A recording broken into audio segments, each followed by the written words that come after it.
आदाब नाजरीन, करारा जवाब पाकिस्तान को आज हिंदुस्तान ने दे ही दिया। जी हां, 14 फरवरी को जो हमला किया गया था पुलवामा में, उसका जवाब इतनी जल्दी पूरी हिम्मत के साथ फौज ने अपना काम किया है। जी हां, उन घुसपैठियों को जहां तरबियत होती थी, जिसका सबूत पाकिस्तान हर वक्त मांगता रहता था कि सबूत दीजिए, कहां है, सबूत भी बता दिया और हमला भी कर दिया और जवाब भी दे दिया कि देखो ये हैं वो शैतान जो आपकी सरहदों में बैठकर हिंदुस्तान के अमन को बिगाड़ने की और वहां के माहौल को खराब करने की कोशिश करते हैं।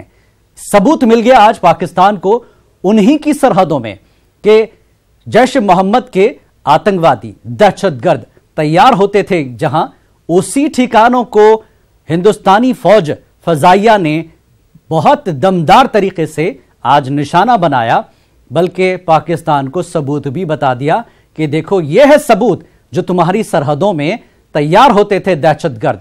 यह है वो ठिकाने जिसको हमेशा कंट्रोल करने, साफ करने ने खत्म करने की बातचीत, अपील, दरख्वास्त हमेशा हिंदुस्तान करता रहा। लेकिन हिंदुस्तान के सब्र का पैमाना इतना लबरेज कर दिया पाकिस्तान ने कि पुलवामा दहशतगर्दाना हमले के बाद, बीएसएफ के 39 जवानों की शहादत के बाद पूरा मुल्क पूरी ताकत से एक आवाज दे रहा था कि सरकार बदला लो इसका। आज बदला सरकार ने ले ही लिया। फजाइया के जवानों को आज पूरा देश सलाम कर रहा है। सलाम उन फजाइया के जवानों को जिन्होंने अपनी हिम्मत दिखाई और बीएसएफ के उन जवानों का बदला आखिर आज ले ही लिया और सबूत भी दे दिया पाकिस्तान को। अब कम से कम संभले और सुधरे पाकिस्तान। अब सबूत की राग अलापे नहीं, बल्कि वो काम जो आज हमने किया खुद पाकिस्तान कर लेता तो आज ये नौबत नहीं आती। बहरहाल करारा जवाब हिंदुस्तानी फजाइया ने आज जैश मोहम्मद के और बल्कि पाकिस्तान के पनाह में दहशत की ट्रेनिंग हासिल करने वालों को मिल ही गया हिंदुस्तान का करारा जवाब। मुजफ्फराबाद, बालाकोट, चकोटी, ये वो इलाके हैं, वो सरहद के इलाके जहां पर जैश मोहम्मद के दहशतगर्दों को हर तरह की ट्रेनिंग दी जाती थी। इतनी बड़ी ट्रेनिंग और फौज को, पाकिस्तानी फौज को पता ही नहीं। पूछा जाता है हिंदुस्तान से कि हमारी सरहदें, हमारी जमीन इस्तेमाल हुई हो तो बताएं, नहीं बताया। ऐसे गया कि देखो ये है वो दहशतगर्द, ये है वो ट्रेनिंग कैंप। मुजफ्फराबाद, बालाकोट, चकोटी, ये ऐसी सरहद के इलाके जहां पर ये दहशतगर्द तैयार हुआ करते थे।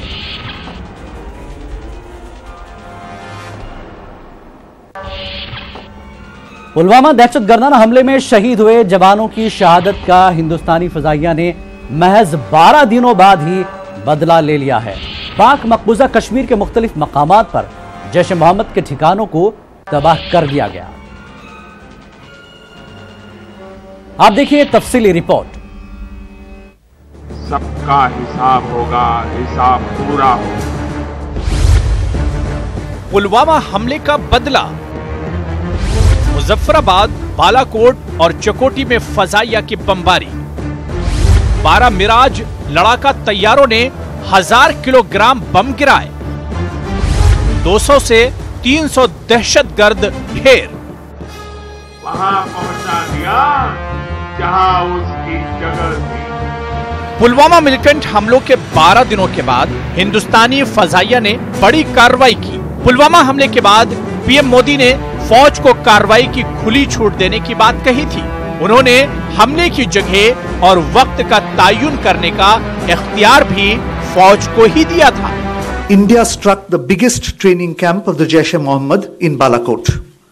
In this operation, a very large number of Jaish-e-Mohammed terrorists, trainers, senior commanders and groups of jihadis who were being trained for Fidaiin action were eliminated. Pulwama हमले में शहीद हुए जवानों के अहले खाना के कलेजों को भी इस ऑपरेशन से ठंडक पहुंची है। इस देश ने कार्रवाई की है, बहुत ही एकदम 100% सही है और जिसका जो जाता है, जिसके घर से जो छाया चिंता है, माँ बाप का, भाई बहन के सब घर उजड़ जाते हैं, बच्चे अनाथ हो जाते हैं। इस दिशा में यही कहूँगा, हमें सेना में रहते हुए मैं एक्स हवलदार सर्विस आर्मी में था। अगर हमको मौका मिलता है तो मैं भी तत्पर जाने के लिए बॉर्डर पे शहर से जाऊंगा और ये कार्रवाई बिल्कुल उचित है। पाकिस्तान के पागल कुत्ते की तरह इसको बिल्कुल सटीक जवाब देना चाहिए और अंदर तक अपना भारतीय जवान जाएंगे। कार्रवाई ठीक हुई, पर मैं चाहता हूं कि इससे ही बड़ी कार्रवाई हो और आतंकियों को जड़ से खत्म किया जाए।